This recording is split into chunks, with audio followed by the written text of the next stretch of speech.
વડાપ્રધાન શ્રી ગુજરાતની મુલાકાતે આવે એ આનંદદાયક વાત કહેવાય, પણ જે રીતે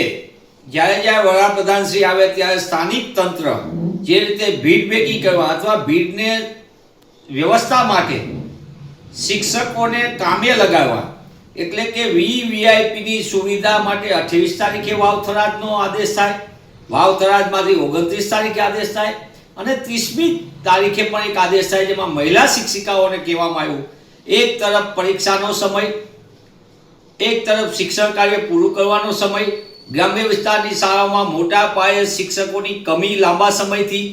અને બીજી બાજુ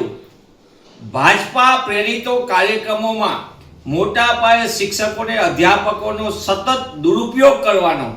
અને એમને પણ એમના સમાનને ઠેસ પહોંચે વીવીઆઈપીની વ્યવસ્થા ગોઠવવા માટે ઊભા રાખવાના.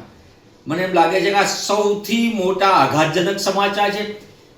ભારત સરકારના અનેક અહેવાલોમાં સ્પષ્ટપણે આવ્યું કે ગુજરાતનું શિક્ષણ સતત કથળતું જાય છે, અને બીજી બાજુ ગુજરાતમાં સરકાર પ્રેરિત કાર્યક્રમો, ભાજપા પ્રેરિત કાર્યક્રમોમાં ભીડ ભેગી કરવા માટે અને અન્ય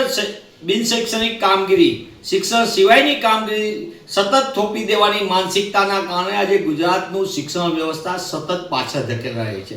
ત્યારે આપના માધ્યમથી માંગ કરું છું, આ પ્રકારના બધા કાર્યક્રમોમાં શિક્ષક સમુદાયનો ઉપયોગ ન થવો જોઈએ. એવા સમયે શિક્ષકોને કે જ્યારે શિક્ષકોને વર્ગખંડમાં જરૂર છે, શિક્ષકોની શૈક્ષણિક પ્રવૃત્તિ ઉપર અત્યારે